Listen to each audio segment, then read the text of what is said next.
Good morning, Las Vegas Realtors MLS. I am John Fleckenstein. I am your 2024 MLS Chair of the Board of Directors. And joining me today is my Vice Chair, Mark Reyes, who's also the Chair of the Quality Control Committee, and Andrew Johnston, who is the Vice Chair of the 2024 MLS Quality Control Committee. We're here today just to give you some updates and some information on the state of affairs right now with the MLS. There's going to be some changes coming in the next weeks and months to the MLS, as most of you are very well aware of, I'm sure, with reading in the media and things like that. The one thing I do want to reiterate on behalf of myself and my entire board is one thing that's not going to change. The commitment of the MLS to being the premier, most up-to-date, most accurate, most relevant information out there on the real estate market. With that, I'll turn that over to Mark. Yeah, absolutely. There are a ton of changes, and I know it's uncomfortable right now. We're all in the same boat. We're all going to navigate through this together. Some of the things that I think that are so important that we don't really understand, or maybe we forget, is the statistics that the MLS is housing, the information, the history, everything that we as an MLS continue to keep track of for our consumers, for competition, for information for years and years and years. It is something that we tend to take for granted. And I think it's important to remind you and let you know that we are the MLS. Each one of us are a part of the MLS. The MLS is important. It'll continue to be relevant. It'll continue to be important. It'll continue to be vital for our successes as real estate agents and real estate professionals, as well as realtors. You know, we're beating around the bush in regards to what it is exactly why we're having this conversation. Be very aware that there's going to be a lot of changes and a lot of concerns and a lot of information and disinformation. But ultimately, the way that I would recommend viewing this is an opportunity to change, right? The way real estate has not remained the same even in the 4 years that I've been involved in it. It changes every day. This is no different.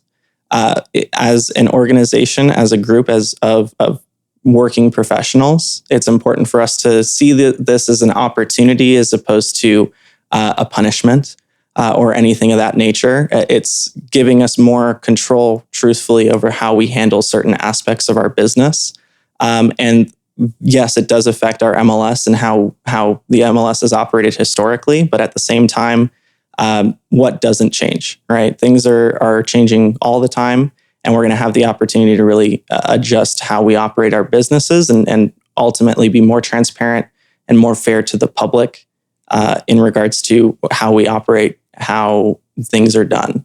But none of that is going to affect the efficiency and the speed and the transparency at which the MLS operates. We're still going to be here. We're still going to be making changes. We're still going to be adjusting fields. And we would love to have your input as members on what kinds of things you would like to see change. Because again, I've mentioned it once, I've mentioned it 1,000 times. You have so much control over how things operate. Don't lose sight of that as members. It's important because 2 years ago, I was someone on the outside looking in, and now 2 years later, a number of changes that have been brought to me from other members, as well as thoughts of my own, have now made their way into the MLS input fields and things of that nature. So, as much as we're trying to keep us in the fore, we rely on all of you as members to keep entering your listing information, keep that data current, keep that information as intrinsic to the transaction as you can. I think that's important. We are the data. You as members, you are the data. This is your data that you're organically out there capturing and you're providing to us to share with other members in the public. And that's not a thing that any of us on this board take lightly. So yeah, I think that's important that to just keep in mind that you are the data. Well, and what a privilege it is that we have a system that goes back decades that allows us to model what the growth of certain areas are, especially in areas like Las Vegas, where we can see the history of pretty much any parcel of land that exists between, one end to the other.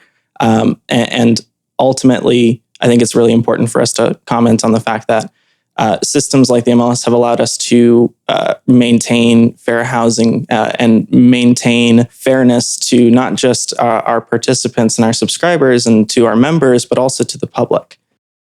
As an organization, there isn't really a more robust information that exists regarding real estate and real estate transactions, not just in our particular valley, but across the continental United States. There may be some of you out there that have tried to engage in real estate transactions outside of the United States and outside of the bounds of MLS and NAR, and you can really see how much more difficult those processes really are. And so we're very lucky to have a system that is as robust and as thorough as it is, and having people like Mark and John kind of keep the ship moving in the right direction, especially in these, troublesome times. That's an interesting comment that you made too about with the global market. It's one of the things we've never really had to experience because of an MLS, for example.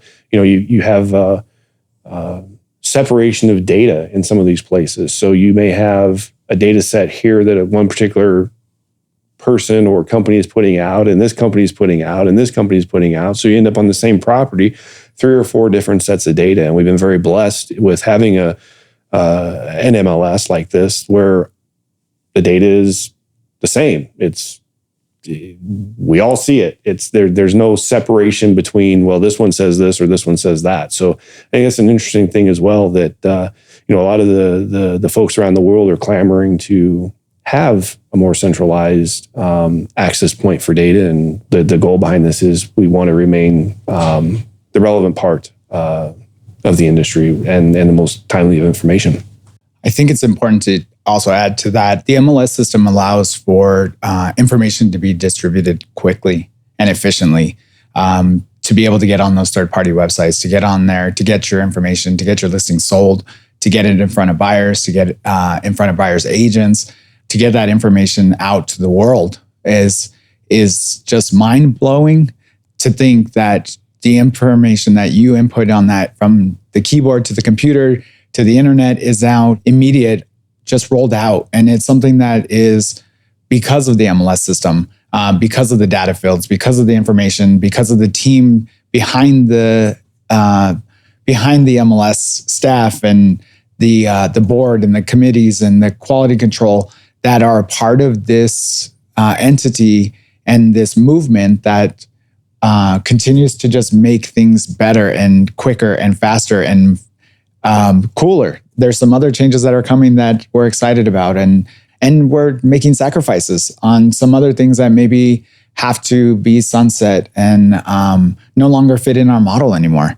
So you think about those type of things and you're like, man, the MLS is really so much more. And it's in a scary time, it brings that security and that safety, knowing that it's still there, and it's comforting to know that we have something that brings that safe feeling, if you know what I mean. Absolutely. Well, and we're also just really lucky in the sense that the vast majority of MLSs are owned and operated, and the inputs and the changes are not made by a private entity that it has no association with everyday working professionals and those that are active in the industry. And it provides also such a high level of transparency and efficiency as far as the movement of data. I'm a child of the internet. I've been in real estate significantly shorter period of time than a lot. And even then, I couldn't imagine having a system like this that wasn't controlled by those that were inputting the information, right? And ultimately, it's so important for us to remember that any one of the members out there have the opportunity and the ability to make changes and lasting impacted changes. We see it in quality control all the time.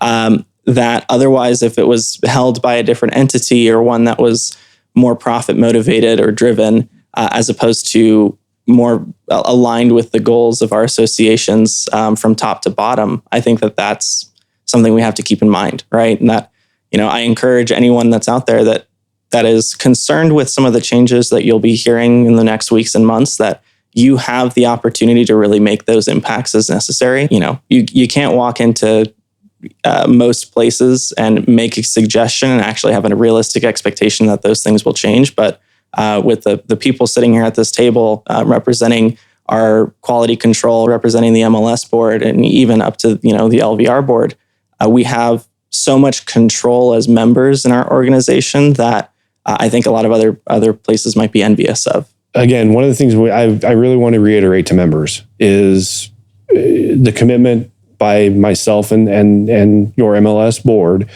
that we will do all that we can to keep the MLS relevant, the forefront of information, and the source of the source. That's one commitment that all of us at this level have made, and that's what a commitment we're going to make to you as members, that we're going to do all that we can to make sure that happens. One of the things before we wrap here on this podcast, I also want to mention that we're having our tech forum coming up. It will be a very interesting tech forum this year. We're going to be bringing in some folks talking about buyer brokerage agreements, the new BBA that we all have to do, or the buyer representation agreements that we have to do. We're going to have some folks on there with some social media presence. For those of you that haven't attended a tech forum in the past, this is your year to do so. You're going to get more information there than I think you've ever thought possible. The tech forum is August the 23rd at the Orleans. It's an all-day event. Includes the ever famous ice cream social at the end. So it's something you don't want to miss. And again, especially with everything that's going on, it'll be a great source of information for all of you to attend. So I encourage all of you to do so whenever the information goes out for you all to sign up. And I would like to thank both Mark and Andrew for being here with me on this podcast. And I would like to say thank you to all of you. Don't hesitate to shoot us an email.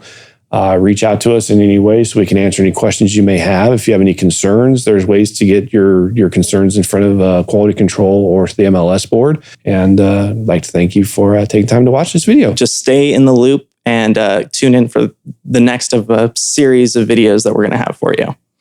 Thank you, everyone. Thank you.